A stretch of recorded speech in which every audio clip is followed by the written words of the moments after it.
साथियों अस्सलाम वालेकुम। ये उर्दू 3GT 2016 आंसर की का सेट भी है। इससे पहले वाले वीडियो में सेट ए में 1 से 80 तक के सवालात के जवाब बताए गए हैं। अगर आपने अपने पहले 1 से 80 तक के सवालात के जवाब नहीं मिलाए हैं तो आप हमारा पिछला वीडियो लिस्ट में देख सकते हैं जाके।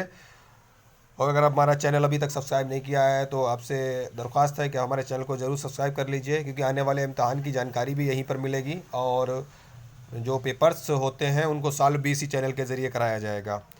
तो उम्मीद करते हैं कि आप लोग ज़रूर हमारे चैनल को सब्सक्राइब करेंगे। अगर कोई कमी होती तो आप ज़रूर बताइएगा। तो चलते हैं हम 80 नंबर सवाल की तरफ। 80 तक हो गए थे, हम चलते हैं 81 नंबर के सवाल की तरफ। अगर कोई सवाल आपको गलत लगता है, वो आपने लिखा हुआ देखा है, तो आप ज़रूर अपने कमेंट बॉक्स में अपनी बात रखें, बताएं, उसका नाम लिख दें, तो उसको वहाँ से हम देख लेंगे और उसके बाद हम कमेंट में बाकी साथियों को बता देंगे कि ये सवाल जो है वो आपका जवाब सही होगा। क्योंकि आपको कुछ सवाल है जिन पर आपको क्वेश्चन में आपत्ति भी करनी होगी। तो उम्मीद करता हूँ कि जिन साथियों को हवाला सहित जानकारी हो जिस सवाल की, और अगर मैंने उसको गलत बताया है तो आप उसको ज़रूर हमारे कमेंट बॉक्स में लिखिएगा। आपका बहुत बहुत शुक्रगुजार रहूँगा। तो 81 नंबर देखते हैं। काफिए के पीछे एक रदीफ का दुम चिल्ला और लगा लगा लिया गया है, कहते हुए हाली ने किस सिर्फ उसके इस्तेमाल की मुखालिफत की है। तो इसका जो सही जवाब है वो आपका सी हो जाएगा, ऑप्शन सी, गज़ल। अगला है 82 नंबर देखते हैं। मसनबी सैरुल बयान का किरदार कौन सा है? तो इनका जो है बद्र मुनीर है, ऑप्शन डी हो जाएगा।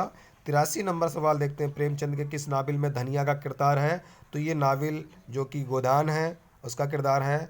84 नंबर देखते हैं। रेख्ता के माने क्या होते हैं? तो ये DSSB का आपने देखा होगा पेपर, मैंने जो सॉल्व कराया था उसमें 2 बार पूछा गया है। तो इसका गिरी पड़ी, अगर आपने पेपर सॉल्व किए हैं तो उसमें ये भी DSSB में पूछा गया था 85 नंबर का। ये ऑप्शन बी है। ज़्यादातर सवालात जो है जितने मैंने पेपर सॉल्व कराए हैं उसमें से पूछे गए हैं। ठीक है, उम्मीद करता हूँ कि जो नए साथी हैं वो हमारे पेपर्स को जो, क्योंकि हमेशा पेपर्स से ही सवाल आते हैं, तो उम्मीद करते हैं कि आप लोग जो पुराने पेपर्स हैं उनको सॉल्व करने की कोशिश कीजिएगा, क्योंकि आगे आने वाले इम्तहान में फ़ायदेमंद साबित होंगे। अगला है 86 नंबर। उर्दू मौला किसका मजमुआ है? तो ये खतूत का मजमुआ है गालिब का, ऑप्शन सी सही हो जाएगा। इब्राहिम आदिल शाह सानी के दौर में फ़ारसी का कौन सा मुस्तनद शायर हिंदुस्तान आया था? तो मुल्ला ज़हूरी आए थे, ऑप्शन इसका आपका सही हो जाएगा, सी। आगे सवाल देखते हैं। 88 नंबर। वो कौन सा शायर है जो तसव्वुफ़ के रंग में वे नज़ीर और वे मिसल? तो तसव्वुफ़, ये भी बार बार रिपीट सवाल होता है, मीर दर्द, हर इम्तहान में आपको ये मिलेगा। अगला सवाल है। हाली ने यादगार गालिब में किस मौजू को पेश किया? तो इसका जो सही जवाब है, इसमें गालिब की ज़िंदगी और उनकी शायरी के बारे में ज़िक्र किया गया है। अगला सवाल है। लखनऊ के निगार रिसाला के मुदीर कौन है? तो ये जो है वो नियाज़ फ़तेहपुरी हैं। ये भी आपसे पिछले इम्तिहान 22 से PGT में पूछा गया है। अगला सवाल देखते हैं। 91 नंबर। उर्दू का पहला साहिब दीवान शायर कौन है? ये भी रिपीट क्वेश्चन है, मोहम्मद कुली कुतुब शाह। अवामी शायर की पैदाइश कहाँ होती है? ये भी बार बार सवाल पूछा गया है, दिल्ली में, ऑप्शन डी हो जाएगा, 92 का देख लीजिएगा, दिल्ली है अवामी शायर। नज़ीर किस शहर में इनका ये पूछा जाता था? इनका नाम वली मोहम्मद। अब इन्होंने पैदाइश पूछी है। यही 3 सवाल इन पर बनते हैं। अगला सवाल है। मीर तकी मीर किस शहर में पैदा हुए? तो ये आगरा लोग ढूंढ रहे थे, लेकिन जिनको मालूम होगा तो वो सही करके आए होंगे, अकबराबाद। 94 नंबर। किन 2 शायरों ने कसीदे में कमाल हासिल किया था?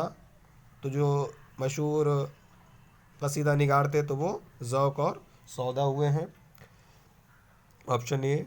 95 नंबर देखते हैं। दिल्ली कॉलेज का क़याम जो है किस सन में हुआ था?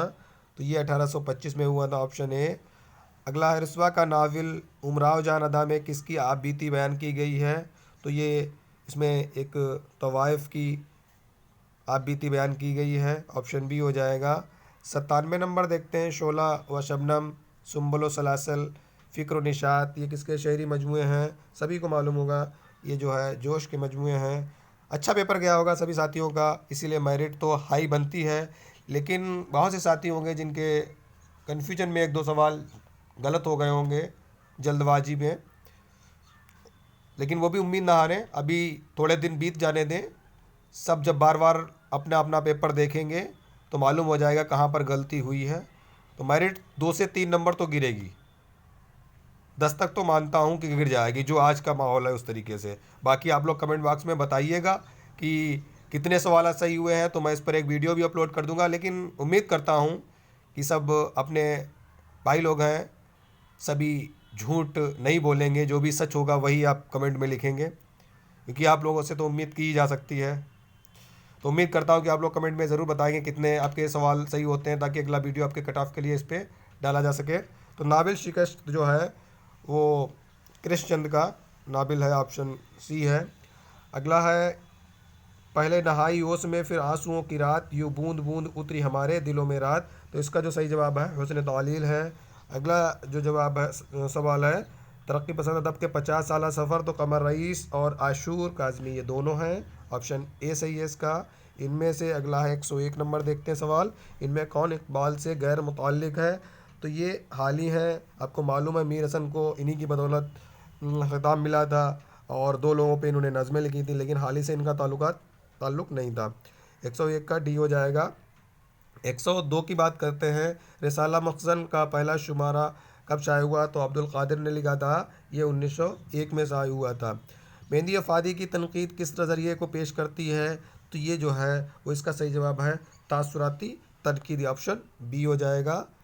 आगे देखते हैं 104 नंबर, अदब मकसद नहीं ज़रिया है, किसका नुकाद है। अगर किसी को इसका जवाब मालूम हो तो वो लिखे, बाकी इसमें से ए बी दोनों में से कोई एक ही है। बाकी मैं देखूंगा, जैसे मिलेगा वैसे ही कमेंट बॉक्स में बता दूंगा। 105 नंबर सवाल देखते हैं, तहसीन की नौ तर्ज मुरस्सा किस दास्तान की माखज़ है। इसमें यह पूछा था कि बागो बहार का माखज़ क्या है, उसका उल्टा आप करके देखेंगे तो नौ तर्ज मुरस्सा आएगा, तो इसलिए बागो बहार इसका सही जवाब हो जाएगा। अगला सवाल है, दास्तान रानी केतकी की कहानी में किस माशरत का जिक्र किया गया है, तो उसमें हिंदू तहजीब का। अगला 107 नंबर सवाल देखते हैं, फसाने अजायब का हीरो कौन था। ये भी रिपीट क्वेश्चन है पीजीटी का। शहजादा जान आलम। अगला 108 नंबर सवाल देखते हैं, इब्न निशाती की तख्लीक कौन सी है, तो इनकी फूलबंद थी। ज़िम्मा को क्या कहते हैं, तो ज़िम्मा को पेश कहा जाता है, ऑप्शन ए हो जाएगा। अगला सवाल देखते हैं 110 नंबर, फ़ेल की कितनी किस्में हैं। ज़माने के हिसाब से 3 है, तो यहाँ पर जो है वो 5 किस्में होनी चाहिए। अम्र नहीं, 3 तो मालूम है, माजी हाल मुस्तकबिल है। इसको देख के क्लियर करूँगा, इस वक्त बताते हुए कुछ कंफ्यूज हो गए हैं, आप लोग देख लीजिएगा इसको 10 नंबर सवाल को। 111, हाली ने शायरी की बुनियाद किसको करार दिया था। तो ये जो सवाल है इसमें ख़याल या तासीर, मेरे मुताबिक तो तासीर दे रहा हूँ, बाकी देखता हूँ डिटेल में पढ़ के क्या होता है। अगला सवाल है 112 नंबर, वक़ौल हाली मुहावरा उम्दा तरीके से बांधा जाए तो शेर क्या होगा, बुलंद तर होगा। मसनबी गुलजार नसीम में फूल कहाँ था, तो ये गुलजार इरम में था, ऑप्शन डी हो जाएगा। अगला सवाल देखते हैं 14 नंबर, गोशे आफियत में बलराज मैदान में किसके खिलाफ मुकाबले के लिए उतरता है। इसका जवाब नहीं मालूम है। अगला है, गुले नगमा किसकी तसनीफ़ है, तो ये फ़िराक गोरखपुरी बार बार आता है।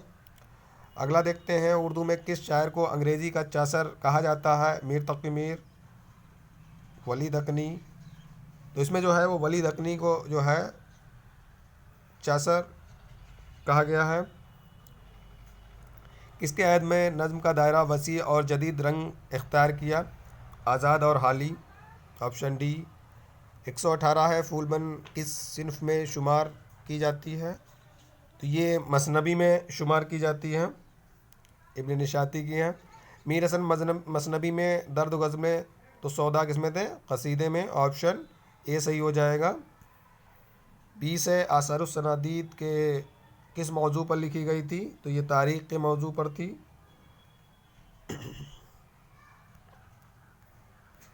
अगला सवाल है, ज़माना अखबार किसने जारी किया था? तो दया नारायण निगम ने जारी किया था। किताब नौरस किस मौजू पर है? तो मौसीकी के। ऑप्शन बी 22 का। वो कौन सा शायर है जो कसीदे के अलावा हुजूगोई में मशहूर था?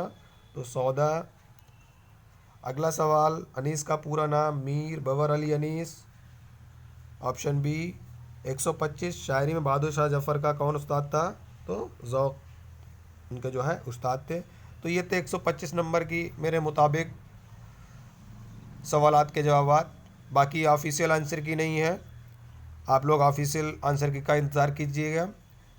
जिन सवालों पे कन्फ्यूजन में रखा है या जिन सवालों को नहीं बताया है, उनको मैं कमेंट बॉक्स में आपको या डिस्क्रिप्शन में उनके सवाल जैसे ही उनका हवाला मिल जाएगा वैसे ही उसके बारे में आपको बता दिया जाएगा। इसलिए निगेटिव कमेंट ना करें, इस चीज़ का ख्याल रखें। अगर आपको मालूम है तो उसी तरीके से आप बता दें, क्योंकि उम्मीद करता हूँ कि अभी तक कोई निगेटिव जो है कमेंट नहीं किया गया है, क्योंकि बहुत से हमारे चैनल से साथी जुड़े हुए, बहुत अच्छे साथी जुड़े हुए हैं। तो उम्मीद करता हूँ कि इस आंसर की पर भी आप लोग अगर कोई गलती है तो उसको बताएंगे, ना कि कोई ऐसी बात कहेंगे जो कि बुरी लगे। तो उम्मीद करता हूँ कि आप लोग मेरी बात का ख्याल रखेंगे और इंशाल्लाह उम्मीद करता हूँ कि सभी साथियों के ज़्यादा से ज़्यादा नंबर आएँ और वो कामयाबी पाएँ। इसी के साथ अल्लाह हाफिज़।